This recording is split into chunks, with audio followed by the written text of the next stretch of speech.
nyo, no?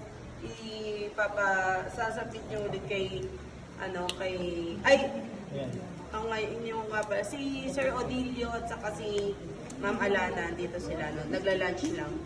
Okay. So, okay na ba tayo? Etong nga palang aso na to ay sa section C.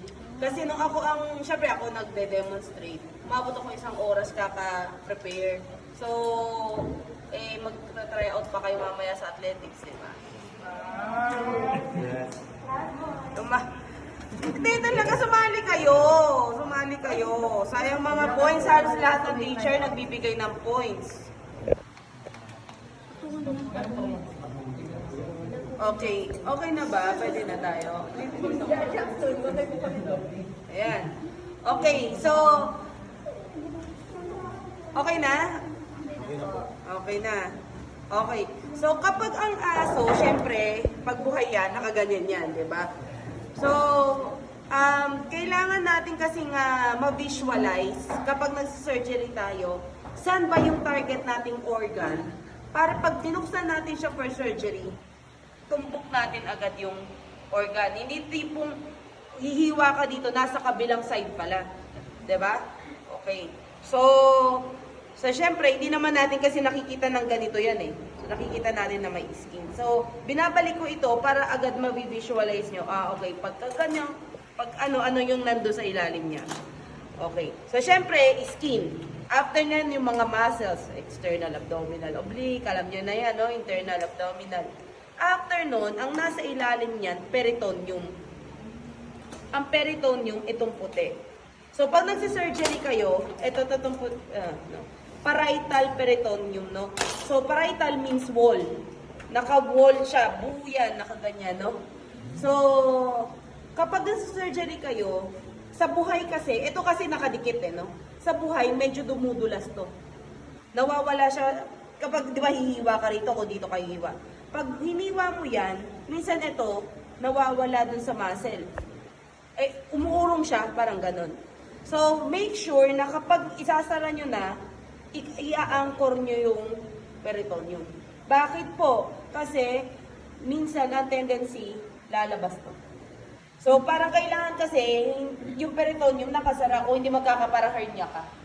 So, ayaw mo naman yon. So, kailangan intact, i-close mo ito, no? Okay. After niyan, so, imagine mo, buo yan, di ba? Hindi mo, imagine, pwede mo na mahawakan dito sa side na to. Madulas din, no? Ano nga natin, pasensya na. May mga tubig-tubig pa kasi. Okay. Ay, may ano ba? Okay. So, ngayon, kapag yan ay sa left side nga pala kayo mag-dissect, no? Dito kasi, importante na yung left and right. Doon sa muscle, hindi, di ba? Kung ano yung nakita niyo sa left, ganun din yung sa right. Ito, iba na. So, kailangan lahat tayo nasa left. Para pare-pares tayo ng view. Okay? So, sa left, kasi medyo marami ng organs na makikita nyo. Pag yan ay sa actual, ganyan yan.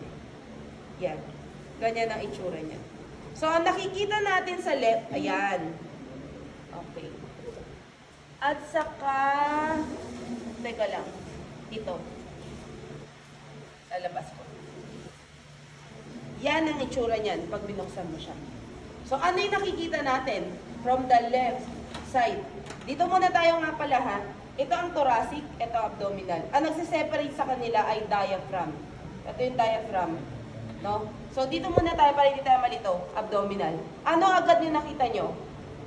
Ano yung makikita nyo dito sa left side? Of course, the omentum. So, ito yung muna yung makikita nyo, omentum. Okay? Pag ito jejunum, medyo makikita nyo rin. Ano pa ang nakikita? Tama, intestine. Pero to be exact, jejunum. Kasi maraming segment yan eh. Ano pa? Descending colon. Okay? Nakikita rin natin ang left kidney. Liver, stomach, spleen. Okay, so yan ang nakikita nyo agad, no? Then the rest, yung hindi ko na-mention, medyo mas kita mo siya sa right side, which is duodenum, ascending colon, Ha? Liver, makikita mo rin, actually. Kasi malaki to eh. Nang malaki to. Binalik ko lang siya para magkaroon ng ano. Okay. So, ngayon, kayo ganyan ang iano nyo, no? Medyo ikakat nyo na to para makita. Ang una nyong iano is yung omentum. I-identify nyo. Medyo nalasog na siya, pero ang actual niyan, magkapatong yan. Ganito, parang ganito. Okay. So, ito ay omentum, greater omentum. Ang lesser omentum nasa spleen, no? So, ito ay pwede mo siyang i-separate pa ganyan, no? Ito ay superficial layer, ito ay deep layer. So, ang nakikreate niyang space, omental bursa. So, nakasulat naman dyan. Tapos, merong epiploic foramen na nalasog na. Okay, merong butas dyan, parang ito, may butas dyan. Lumaki na eh, yung butas, hindi naman ganyan kalaki man. Foramen lang yun. So anyways, kung hindi natin na-identify nga, hindi ko naman lalabas sa exam. Katulad ng practical, di ba, yung identify lang natin yung okay, so yan ang greater. Ngayon makikita mo ang spleen. Actually, ang spleen na to, ng asong to, medyo malaki. Or di ano, medyo malaki siya. So, pwede na, pwede. Oo. So, maraming mga hepatitis. Ano yung medyo spleen na tinatamaan? Napalagay mo. Anyways, tanong nyo na lang siguro sa medicine nyo. Ano. Pero basta ang anatomy, alam mo na hindi ito normal. No? Medyo malaki siya. So, yun lang naman yan, or pathology. So, siguro yan. Medyo malaki siya. Tapos may lesser omentum siya dito. Okay. Ang mali ko dito, pero parang alam ko kasi ganyan ko siya pinuha. Ang mali ko, dapat bago ko tinanggal, pinin ko. Kasi actually, madali lang yung spleen eh. Left and right lobe lang siya. Ang problema, bago ko siya na kasi ginawa ko, hindi sa isa ko, nilagay ko dyan. Dapat pala, bago ko nilagay, hindi ko na alam, malin yung left and right. So, medyo na. Kaya, anyway, sa nakalagay naman dyan, spleen lang. Walang right and left lobe. Okay? Naalala nyo sa discussion natin, this is graveyard of RBC, di ba? Ito ay madugo. Ibig sabihin, kung kayo, doktor na kayo, vet na kayo, nagkaroon ng tumor dyan, o nag-necrosis dyan, in other words, ng itim, na bulok, okay? Sabi sa lecture natin, pwede mo daw tanggalin to. Pwede mong tanggalin, display, complete. Pero bakit naman? Cut mo na lang to, diba? Pero knowing na madugo ito, kailangan mag-suture ka na dyan bago ka pa mag-cut. Kung hindi, mag-fill up ng dugo yung buong yan. Yun yung sinasabi ko na syempre usok ka muna. Okay, no? So, kasi marami tong dugo. Graveyard of RBC nga eh. So, marami siya dugo. Okay, spleen. After nyo tanggalin ng spleen, lagay nyo sa gilid, ang kunin nyo ay yung stomach. Ang mali ko dito, medyo nakat ko siya, maaga ko siyang nakat dito. Syempre, ito esophagus. Di ba kakain, tapos mapasok sa esophagus. Kaya tingnan nyo, dalawa kasi yung sphincter. Yung sphincter, yun yung parang masikip siya. Sinisikipan niya to para yung kinain ng asong to, hindi na babalik sa esophagus. At yung nandun sa loob, hindi pa babalik sa duodenum. Ay, hindi pupunta sa duodenum ng premature. Kasi syempre kailangan niya ng mag-digest. Kailangan niya ma-digest to muna. So, hawakan nyo, matigas to. Sphincter, di ba? So, para ma-imagine niyo try nyong igalaw yung butas ng puwet nyo. Ganon din to. Pero yun kasi voluntary eh. Di ba? Pero same principle, ito involuntary. Okay? So, same principle, kapag pupupo na, at malayo pang CR, yun ang pakaganon, di ba? O, yan. Tapos, so meron siya dyan, meron siya dito. Ano ang parts ng stomach? Cardiac sphincter, pyloric sphincter, fundus. Nakita nyo ito para medyo mataba, hindi siya mataba, malobo. Ito ang fundus. Ito ang body. Ito ang gastric folds. Okay? So, para saan yung gastric folds na yan? Para mag-extend yung capacity ng stomach. Diba? Kaya kahit 10 rice ng mang-inasal, kaya ilagay dyan. Kasi yun yung, meron tayong PowerPoint yan, di ba? Yung itsura niya via endoscope. Oh, kasi baka sabi, ngayon tanungin ko kayo, is this normal or not? Normal. Yun nga lang, wala siyang laman. Oh, so, normal siya. So, ngayon, pag nagkaroon ng mga dugo-dugo dyan, itim-itim, yun ang hindi normal. Okay? Or namumula, yun ang hindi normal. Okay. After nito, so dalawa na yung nakita natin, ha? Ang kunin nyo ay yung right kidney. Kasi yung nakikita nyo rito left, no? Yung right, syempre nandun lang naman sa right.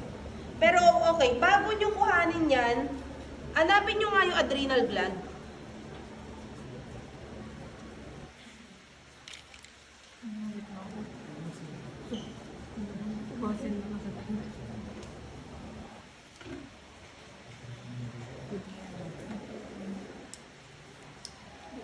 Wala, kinuha na nila yung adrenal gland. Inako yung adrenal. Ginawan. Anting-anting. Ginawan anting-anting. Hindi, maganda kasi yung adrenal gland eh. Wala! Nasaan yung gland? Labas mo na sa Luis! Atching na ako. Kukuha tayo sa adrenal gland sa iba, no? Para Buwan daw po daw. Okay, ang adrenal gland, di ba may nakita kayo na kidney dyan? Anong pangalan ng adrenal gland? Suprarenal gland. So, ibig sabihin, merong matigas dito sa taas nito, gland yon. Hindi nyo siya makikita talagang gland kung hindi makikita nyo siya nakabalot sa taba. Parang may ganito. Tapos pag kinapa nyo, may matigas. So, ang problema, Adrenal gland. ito, sino pinapahiram mo na eh. O, di magagalit pa yung grupo na kiniraman ko nito. Yan ang adrenal gland. Wala? Kaya hindi nahulog sa ano. Hindi naman nasa Ay, nako. Anyways, so hahanapin natin yun kasi isa na importante yung adrenal gland. Expect nyo na lumabas sa exam yun. So, hahanap tayo ng adrenal gland sa inyo, no? So, yun. So, ngayon kukunin nyo siya sa taas ng kidney, no? Tapos, kuha kayo ng isang kidney pa. Huwag nyo gagalawin to, no? Ito ay yung right kidney. Actually, ang talagang, ang ano nito, nandito siya. Kaya nakaganito yung right side ng liver, no? Ang tawag dito renal fossa, 'di ba? So yung renal fossa, kidney yan. Bakit po yung right side? Kasi nga ang kidney ng dog cranial, more cranial than the left. So ngayon, bali sa tunay na buhay, nakaganyan yan. Okay, nakaganyan. So tapos, makikita nyo ang kidney dito, balot siya ng taba. Ang tawag dito, adipose capsule. Tapos tatanggalin nyo yan, ito ang magiging product, no? Ang tawag dito, fibrous capsule. So ito yung second layer. Ito yung nakadikit mismo doon sa kidney, yung capsule. Tapos hahatiin nyo sa gitna, makikita nyo na yung loob. Ito ang renal cortex, renal medulla. Outer cortex, inner medulla. Renal pelvis. Okay? Tapos, kasi dito, hindi nyo masyado ma-appreciate yung mga renal pyramid or yung lobes.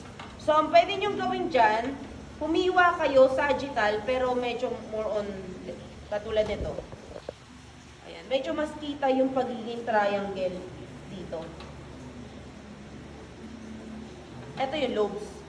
Naalala nyo ba yung dinidiscuss interlobar artery? Oh, ibig sabihin, ito yung lobe. Itong lobe, isang lobe, ito yung renal column, yung vein nandyan. Kaya nga di ba sinasabi ko, ang medyo visually makikita mo pa yung interlobar. Pero pag lumiit na siya, kasi lobules maliliit, microscopic, di mo na makikita yon. Yung mga gross anatomy lang naman tayo. So kung ano yung nakikita ng mata. No? So, yan. Okay. So, okay na yung kidney. Ngayon, kukunin mo na yung liver. Ang liver, malaki. No? Malaki ang liver. Okay? So, ang liver, tatandaan, ako ang ginagawa kong parang memory sa akin. Hinahanap ko tong renal fossa. Kung nasa dito, yun yung right side. Kasi pag nandito siya, alam mo ito yung right, ito yung left. Eh, syempre, lalabas ko sa exam yan, station 2. Wala na yung aso. Liver na lang. O, paano mo malalaman kung left or right yun? May tumutulo at ang tubig. Okay. So, kung alam natin ito yung right, so doon tayo magbase. So, kung ito ang right nga pala, itong parang paganyan, pakurba na ganyan, ito ang parietal surface. Ibig sabihin, ito yung nag-touch sa wall. Ito, ang visceral surface, ito yung didikit sa mga laman loob, viscera nga eh. Kaya nga, katulad nito, ano nakalagay dyan? Laman loob, kidney. Ano nakalagay dito? Duodenum. Duodenal impression. Ano ang nakano rito? Stomach. Kaya gastric impression. Okay? So, yun yung mga impressions. Okay? Renal fossa, renal impression, same. Okay? Kaya lang naman fossa kasi ang ganda ng pagkakauka eh. Okay. So, ngayon, alam natin na ito na yung right side. Ito yung left. So, titingnan mo siya na ng ganyan. Kung ito ang right, ito ang left, ito ang right medial of the liver, right lateral lobe of the liver, left medial lobe of the liver, left lateral lobe of the liver. Yung nasa gitna, quadrate lobe. At ito, gallbladder. Ito. Ngayon, sabi sa akin nung unang-una, nung mga may dito sa lab, ay doon kalit lang ng kupala ng gallbladder. Actually, malaki yan. Nandito yung malaki niya side. Pero mag-view mo siya dito. Okay? So, makikita mo siya yung malaki niya, visceral. So, ang tanong, can you remove gallbladder? Assuming na nagkaroon ng stone and hindi mo na makuha sa gamot, pwede? Pwede. Kasi, ano ba function ni, Storage lang. It doesn't produce bile. Ang nagpo-produce si liver. So, ang mangyayari lang, yung mapoproduce niya, direkta na sa intestine, sa duodenum. So, pwede mo tanggalin. Okay. Pero syempre mo nyo tatanggalin ng walang rason. No? Trip nyo lang. Okay. So, yan ang nasa parietal. So, dito naman tayo sa visceral. So, makikita natin dito is the caudate lobe naman, no? So, ito yung papillary process of the caudate. Ito namang banda dito ang caudate process of the caudate lobe. Okay. So, yan yun. Okay. Ano pa? So, yung adrenal, importante yun na di-discuss natin, siguro maganda ganito natin para medyo ma-appreciate ng kasi mas marami tayong viewers dyan. Viewers talaga no? Ito ang tinatawag natin, di ba ito ang diaphragm? Ano ang tawag dito? Sa tingin nyo? Yung puti na to. Aorta, no? Ito ang aorta sa mahaba ito, no? So, once na nag-pass through ang aorta, so dito no, yung aorta na before the diaphragm, thoracic aorta. Lalagpas siya sa diaphragm, ito na, nakakat pa nga, no? Pero ang daanan niyan ito dito. Ang tawag dyan, aortic hiatus. So, after niyan, abdominal aorta. Okay? Sa abdominal aorta, yun na yung medyo may yung branches. So, nakita nyo yung diaphragm pa to, nakakat lang, no? Kinat ko para makita, no? So, diaphragm. Ano ang unang branch niya? Celiac artery. C-E-L-I, nakasulat naman, no? C-E-L-I. Tapos, nakikita nyo ba to? Butas nakat ko. Cranial mesenteric artery. Ako nakakat. No? So, kapag nakat nyo, huwag kayong iyak. Okay lang yun, no? Ganun lang talaga. Ako nga, tagal ko na nagdadisect, nakakakat pa ako ng artery. Celiac. Okay, ito. Ngayon, ito naman ang renal artery. Dok, bakit parang ang liliit po? Bakit po sa picture, sa lalaki? Eh, kasi nga patay na to. So, kumbaga parang hindi na siya masyadong So, nag-bleed out na rin. example, no? Okay, so ito yung renal artery. Bababa, bababa. Cranial mesenteric artery. Ay, sorry, cranial to. Ito caudal mesenteric. Yung isa kong nakat, cranial to, no? Ito yung caudal mesenteric. Kasi yung mesentery malaki, no? Tapos, nakita nyo ba to? Imagine niyo to, ha? Ito yung ulo. Ito yung aorta. Magiging ganyan yan, external iliac, internal iliac, median sacral. Ulitin ko, ito yung aorta, sa dulo magiging ganyan. External iliac yan, internal iliac, median sacral.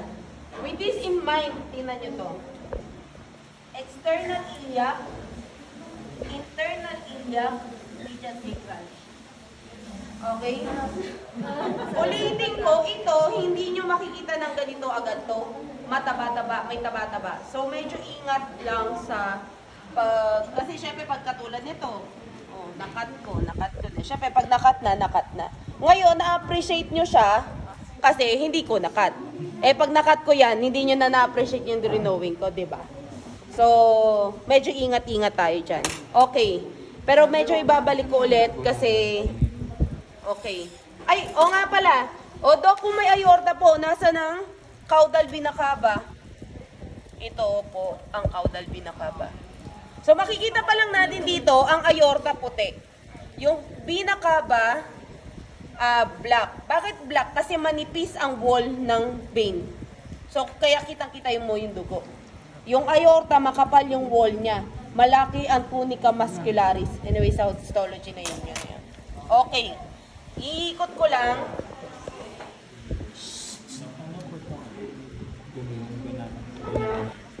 Oo nga, hindi ko, naputol ko siya. Ano to? Yung testicular artery. Naputol ko na siya rito. So, since naputol ko siya, hindi ko na yun ilalabas. Okay. So, pero makakakita tayo ng arteries, blood vessel for the scrotum. Okay. Okay. So, dito na tayo sa my intestines, no? After the stomach, etong kadugtong niya, no? Ang kadugtong niyan ay duodenum. Sa duodenum niyo makikita ang pancreas. Ito ang pancreas. Kita niyo lobulated, parang bilog-bilog na magkakasama siya. Pancreas yan, no? So, kasi nagsisecrete siya ng pancreatic juices na kailangan for digestion. So, nandiyan sa duodenum. Ang duodenum, tatlong part. Descending, transverse, ascending. So, lahat ng yan, medyo mas makikita mo sa right side. So, yung duodenum. Descending, transverse, tapos ascending. After nung ascending, pag sinundan mo na yan, eto na yon. Jejunum. Wrong spelling is wrong, ha? Hindi jeje. Hindi jejemon. Jejunum. Parang Jeju Island, no? Jeju. So, naalala nyo ba, nung dinidiscuss ko pa ulit-ulit sa digestive system na kung ano man yung dumaan dyan, i-absorb dito. Ang tawag dito sa parang plastic cover, mesentery. So, kung ano yung tawag dun sa, anong tawag sa veins na nandyan? Mesenteric veins. To be specific, kasi hawak ko jejunal veins. So, okay. So, yun yun, no? Mahaba ito, no? So, yan. Tapos, sa dulo nito, pak. Makikita natin, ako ang hinahanap ko agad is yung cecum, eh. Okay, ang cecum ay, nasa na siya? Ito, okay. Ito ang cecum. So, pag nakita ko na yung cecum, doon ko na nakikita yung ilium. Ang jejunum kasi, tinan nyo ha, mahaba ang mesentery. Susundan ko para sa medyo nalilito. Pagdating dito, mixi yung mesentery. Ilium na to. So, yung ilium, para rin naman siyang jejunum, maiksi lang. Pero, ang ilium, kaya ko kinat ito, para makita nyo na walang connection sa cecum. Ang cecum is a blind sac. Sa aso, walang iliocecal orifice. Walang communication si ilium kay cecum. Meron lang colon cecum. So, meron kang cecocolic orifice sa aso. Wala siyang iliocecal orifice. So, di ba kapag nagdi-discuss, usually, Ano ang magkakasunod? I'm very sure sa high school nyo. Duodenum, jejunum, ileum, cecum, colon, rectum. Sa aso, hindi totoo yun. Duodenum, jejunum, ileum, colon. So, saan po, Dok, yung cecum? Isabihin yung cecum, kung nagsusulat ka, duodenum, jejunum, ileum, colon, lagay mo yung cecum dito, tapos yun na i-connect mo dun sa colon. Hindi siya, walang ileum, ano. Bakit po kasi, Dok, ganon, no? Kasi, hindi ko alam sa tao, pero sa horse kasi ganon. Now, after ileum, cecum. So, meron siyang connection. Okay. So, ito wala. So, ulitin ko, ileum, colon. Cecum, colon. Anong part ng colon to? Ascending colon. No? Ascending colon. Tapos, kasi parang ganyan yan, no? Ascending, tapos, transverse, descending colon. Ulit daw. Ascending, transverse, descending colon. After descending colon, mabuti nga maganda may pupo pa siya eh, no? Pero hindi ko, syempre ayaw na nating hiwain yung rectum niya para hindi na lumabas yung pupo. So kung gusto nyo, pindutin nyo na lang dito, mararamdaman nyo naman yung pupo. Para hindi naman mabaho, no? Di pa mabaho to sa lagay na to. Okay. So after nun, di ba nakita natin yung renal artery, renal vein. Tingnan nyo yung renal vein, no? Konektado siya sa caudal vena cava. Siyempre, anong ipoproduce ni kidney urine? So, dapat meron siyang ureter na pupunta sa urinary bladder. So, itong urinary bladder. Okay, urinary bladder. Oftentimes, nagkakamali ang estudyante, ureter-urethra na pagbabaliktad. So, yung ureter mas manipis kumpara sa urethra. Ang ureter, para ano na lang maalala nyo, ureter, pag sinabi nyo, ureter, kasi maliit. Pag palabas na urethra, palabas, urethra, no? Hindi kasi totoo yan sa exam na pagpapalit nila eh. Nasa isip naman nila yung urethra, pero akala nila ito urethra. So ito, ureter. Okay, ano pa yung nakita natin dito? Dahil lalaki ito ay, syempre, So ang tawag dito sa, to ay scrotum, no? Tapos yung tunika na kabit na kabit doon sa scrotum, tunica dartos. Importante 'yon kasi parang muscle din 'yon no. Yung layer na 'yon. Kapag 'yun ay nag-contract, ang tendency niya ay pupush niya yung testicle palapit sa body kapag malamig. Tama ba, boys? Pag mag-init, magre-relax yung tunica dartos, bababa yung testicle. Kasi nga, temperature sensitive ang testicle. Okay, pag inopen nyo yan, ganito ang itsura niyan, nakabalot nito. At tawag dito, tunica vaginalis. Okay. Tunica vaginalis. Ngayon, pag ito nakita nyo yan, ito, hindi pa yan yung testis. Hihiwa pa kayo, eto na yung testis. Ang tunica albuginea, itong puting nakakover. Tunica albuginea. Okay? Seminiferous tubules, eto. Siyempre, mas ma-appreciate nyo to sa histology. O, kasi ito parang, ano bang laman nito? Parang ordinaryong laman lang, no? Siyempre, mas makikita nyo sa histology ito. Ang testicle will produce immature sperm cell. Ibig sabihin, hindi pa nakakabuntis. Hindi kaya makabuntis. So, ang maturation occurs at the epididymis or epididymis, whatever, no? So, basta tama ang spelling natin, no? Kanina nga, liver. Sabi ko, okay lang yan. Basta spelling mo tama. Diba? Okay. So, head, tail, body. Ay, mali. Head, body, tail. Tapos, pagdating sa tail, i-imagine niyo nag-mature na kasi dito yung maturation. Tapos, pag ready na siya, lalabas na siya ng dito, via the vas deferens. Ito na yung vas deferens. O, tapos, kung nakadugtong yan doon, O banda dun sa may prostate. Papasok. Kasi para madagdagan ng seminal fluid. Okay? So, yan ang importante dyan. Ano pa? Dok, ano po ito? Pampiniform plexus.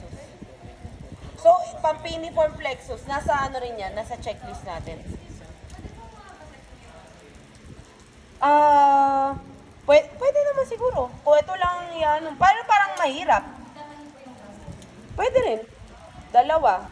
Kaya lang, parang mahirap pa siya. Tanggalin mo na lang. Kasi, bakit? Okay, good question, no? Bakit tayo nagkakapon? In madaling salita, di ba? Kapon na. Ba't kinakapon natin yung aso na lalaki at saka babae? Para hindi rin siya masyado magala.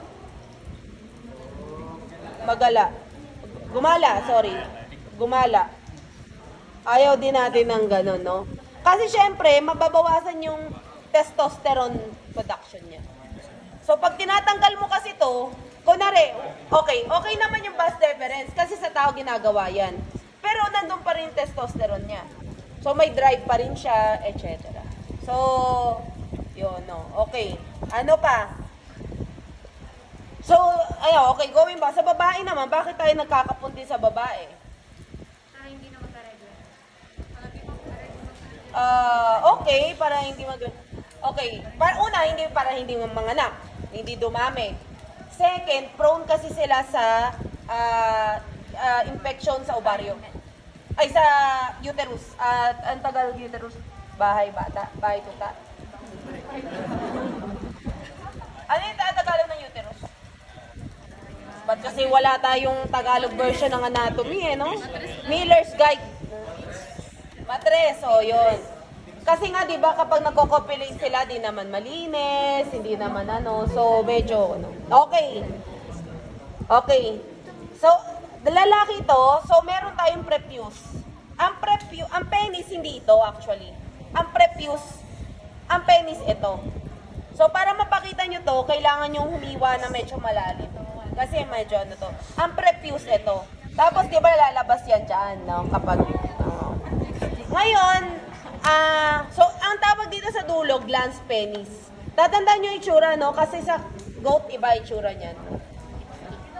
Okay, tapos ito, nakikita nyo pa pag nagko-copulate sila, parang merong, may bolang dalawa dito. Ito yon bulbus glandis, mahawakan nyo naman. So ngayon, syempre patay na kasi siya, so hindi malaki. Pero once na active yan, lalaki talaga yan na ganyan, di ba? Para for copulatory lock dun sa babae. Yun yung lock. So ibig sabihin, okay lang ba? Adults na tayo lahat, no? Pag pinasok niya, papasok to, hanggang dito yung, hanggang dito yung female genitalia. So, yung female genitalia, meron din siyang parang bulbus glandis, parang ganon. Pero ang tawag doon ay vestibular bulb. So, meron ding lalaki sa kanya. Tapos si lalaki, may lalaki din sa kanya. Maglalak talaga. Kaya naman, wag sabihin nyo sa mga bata sinasabuyan ng asin, kawawa. Kasi minsan, kunwari, si lalaki ayaw na, okay na siya, tapos na. Si babae, nakagano pa yung vestibular bulb niya. Sakit yun, hindi naman niya mahuhugot to. So, control. Okay, so, eto na nga. So, syempre, body of the penis, no? Ngayon, para maniwala kayo, kaya hiniwa ko yon, may buto dyan. No? So, yung penis, hawakan nyo na lang, no? Tapos idodonate nyo sa akin to after, dissection natin. Okay, hawakan nyo na lang later on. Okay. Ang adrenal gland natin, nawala talaga, ha? Okay. So far, I think wala na ako na miss out dito, no? Na medyo important. Okay. So, dito na tayo sa thoracic part. Ang una nyo kukuhanin dito, of course, is the heart. No? Ang heart, para hindi tayo, kasi yung second na section, 4 na hiwa ata, ewan ko kung anong ginawa nila, no? So, pag ganito pa lang, ano ang left and right? Ano to? Left. Kasi 'di ba, mas malaki ang left sa right.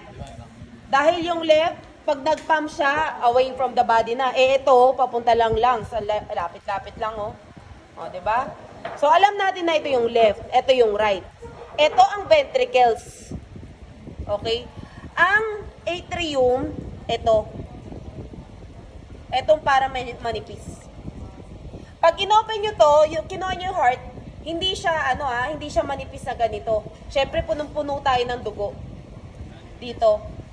Luminis ang ganyan yan kasi tinanggal namin yung mga dugo. Winash namin ng maigi. Okay? So, kailangan nyo i-wash to.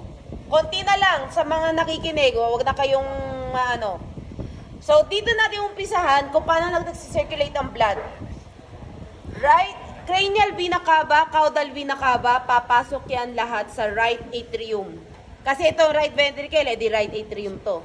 Nga pala itong coronary groove ba? So ito. It separates the atrium from the ventricle. Okay. Bago pala, meron tayong tinatawag na interventricular groove. Dalawang klase yan, paraconal, subsinosal. Ang key dyan, yung mas malalim, paraconal. Yung medyo mas mababaw, subsinosal. Okay. So, dito na tayo. Papasok ang dugo sa right atrium.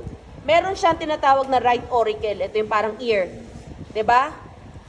Ang ano ba yung makikita natin dyan? Pectinate muscle. Dyan lang kayo makakakita na ganito ang klaseng itsura ng muscle. Ano ang purpose niyan? To lessen again yung pressure pagpasok sa loob. Kasi malakas ang impact ng blood eh. Kasi mamaya makikita nyo yung binakaba, lalaki niyan eh. So, tapos, kaya nakita nyo yung right auricle, kumpara nyo sa left auricle, di ba mas malaki yung right? Kasi mas malakas ang pressure dyan, papasok. Okay. Ano ang valve in between right atrium and right ventricle? Tricuspid valve, di ba? Okay. Ito ang itsura ng valve. Pero syempre nakakat na, no? Ito ang cusp. Ito. Ang valve kasi, di ba, tricuspid. Tricusp. So, ibig sabihin, ito yung mga cusp. Ito. At yung mga cusp na yan, itong maganda nga itong na to. Tingnan nyo, meron parang sinusinulid. Nakikita nyo yan? Ang tawag dyan, chordae tendineae. Nakakabit siya sa cusp. Hinihila ng papillary muscle. Ito yung papillary muscles. Yung chordae tendineae.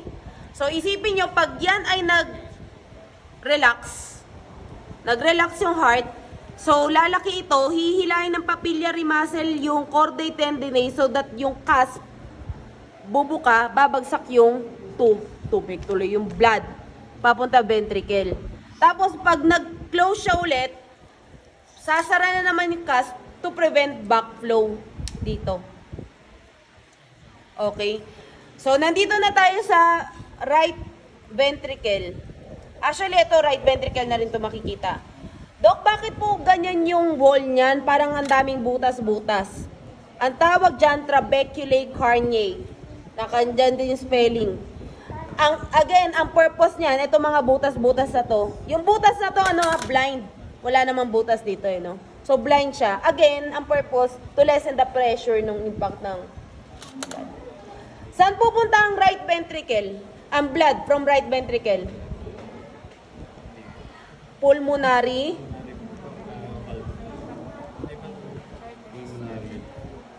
Okay. So, ibig sabihin, totoo pala, may labasan siya. So, ito ay pulmonary trunk pa. Trunk. Kasi, ang pagkakamali ko dito, nakalimutan ko na dapat medyo mas malayo yung cut ko.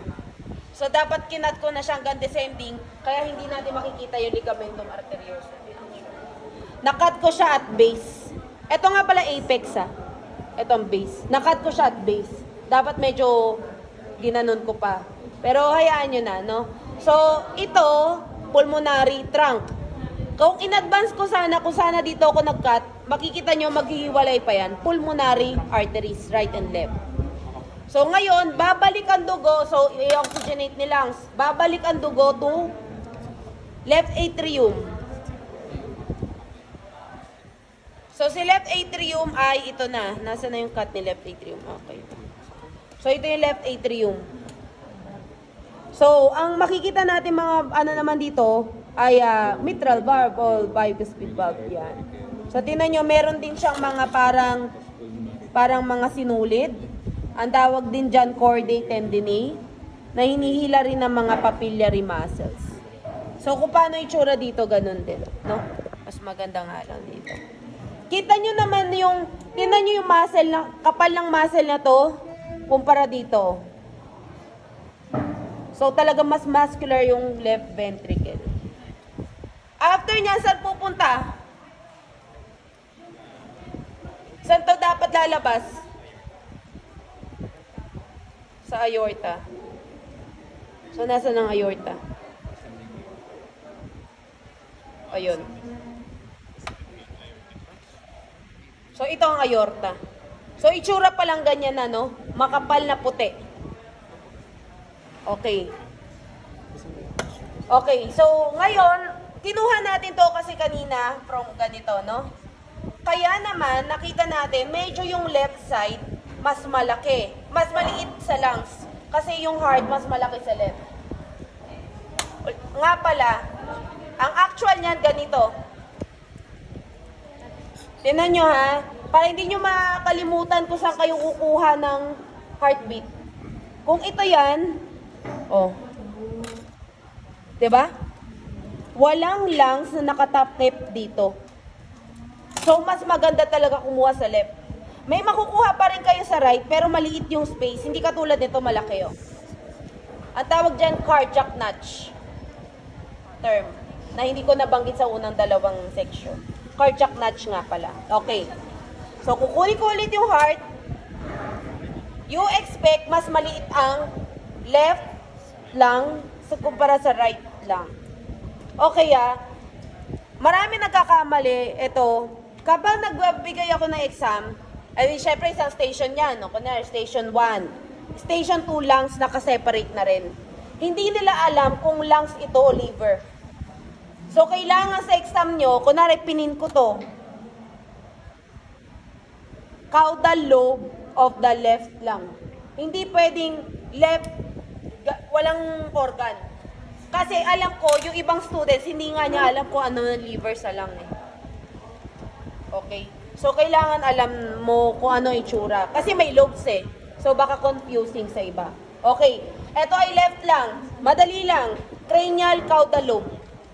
Cranial part of the cranial lobe, caudal part of the cranial lobe, caudal lobe of the left lung. Sa right side, dito medyo mas marami. Kasi nga, medyo mas ano dito. Cranial lobe of the right lung, middle lobe of the right lung, caudal lobe of the right lung, accessory lobe. Okay. Ano pang, ito, ganyan natin para makita ng iba. Ang tawag dito ay trachea. At the point of bifurcation, syempre di ba yung trachea ganyan, tapos maghiwalay yan to left and right. Bronchi, primary bronchus ang tawag. Ang tawag dito, carina. Yun lang naman yung point kung saan sila nag-bifurcate. Importante yan kasi dyan kinukuha yung base ng heart size. So, dapat alam niyo yung carina, no? Tapos, ito ang primary bronchus. Tapos, ito medyo ginano pa namin, ito ang secondary bronchus. Dali lang naman kasi primary, kasi magaganon, no? So, secondary. Okay. Ano pa? Aorta. Di ba nakad ko siya dito? Okay? Pag nakad ko siya dito, di ba sabi ko ascending. Ascending kasi to eh. Ascending aorta, mag-aarko, bababa. Descending. Ang tawag dun sa arko, aortic arc.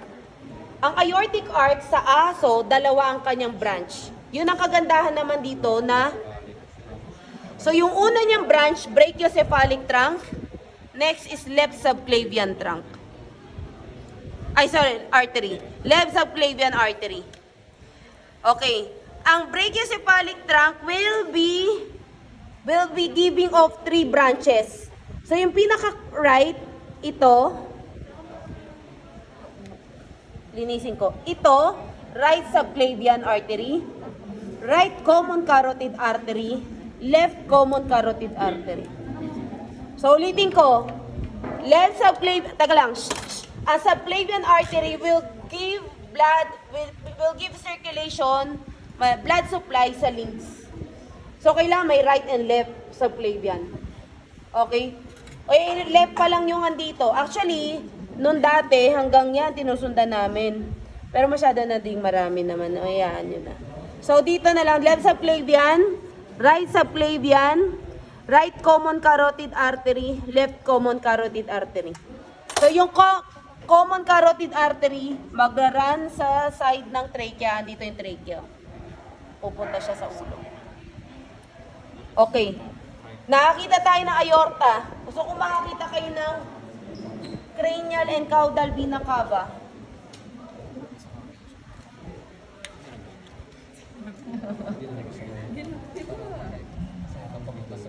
Ay, baka masira. Ay, ush.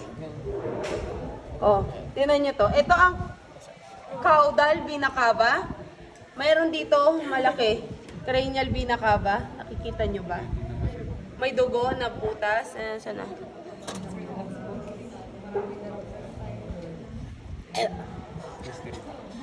Ito.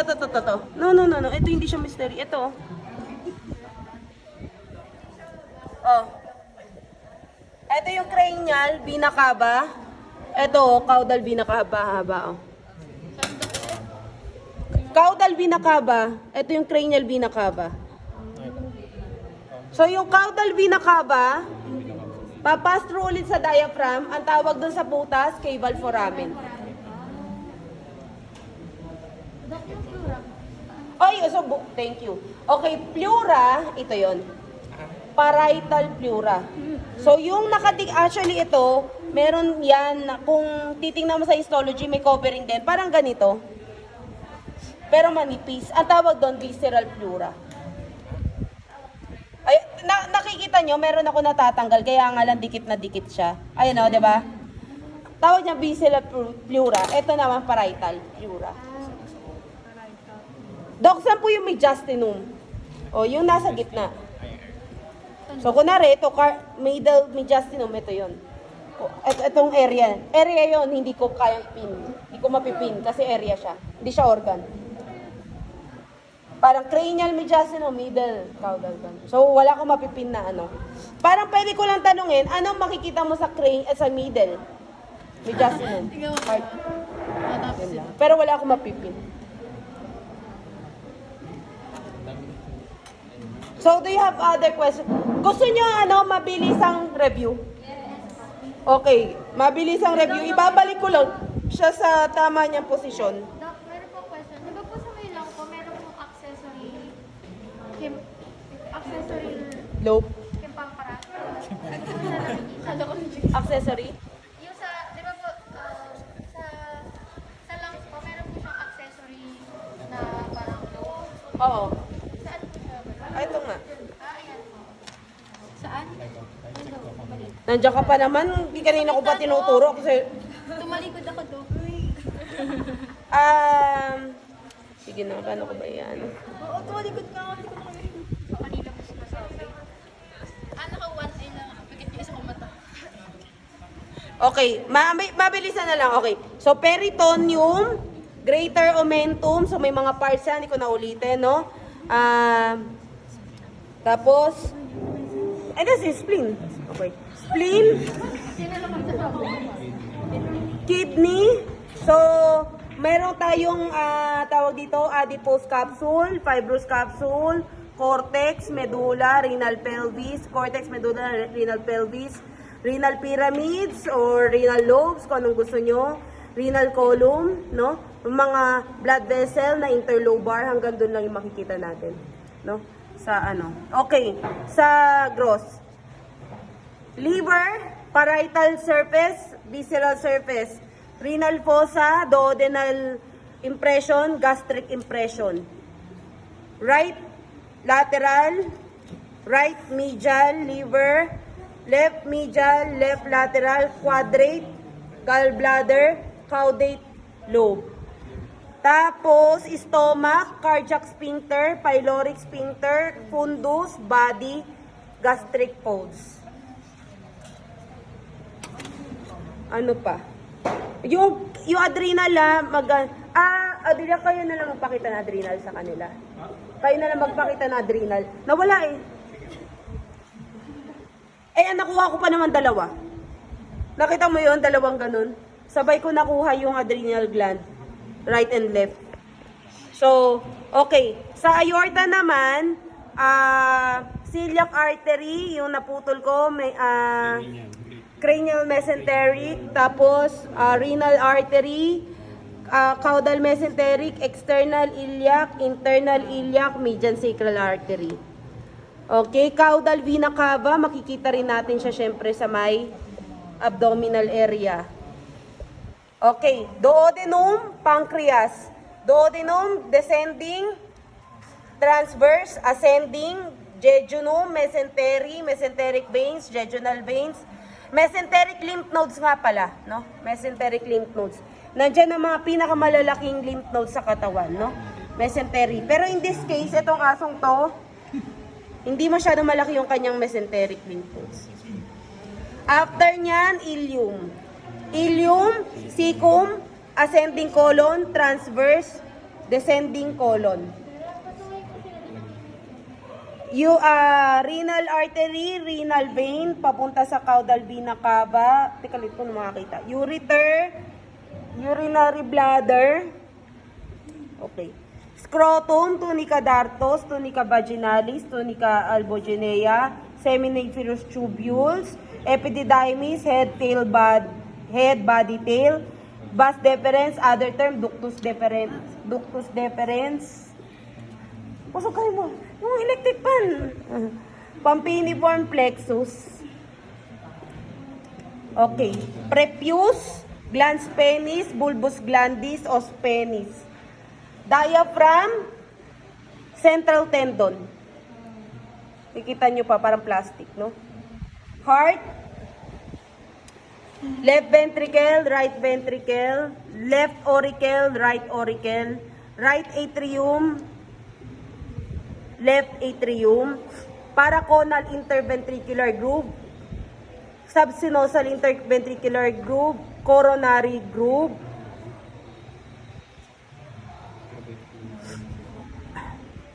pectinate muscles, tricuspid valve, chordae tendinae, papillary muscles, trabeculae carneae. Aorta siya, pinakita na kayo, no? Same lang din naman yung makikita sa kabila. So, ito naman yung mitral valve. Aorta. Lungs, left, right. Cranial part of the cranial lobe of the left lung. Caudal part of the cranial lobe of the left lung. Caudal lobe of the left lung. Cranial lobe of the right lung. Middle lobe of the right lung. Caudal lobe of the right lung. Accessory. Trachea, carina, primary bronchus, secondary bronchus. Teka. Okay. Ito. Naalala niyo ba yung dati sinabi ko? Dati kasi 'di ba yung mga hindi nakikinig dati ang mga aso 'di ba kayo ang bumibili. Sudyado bumibili. This time lang naman yung naibigay na sa inyo yung aso.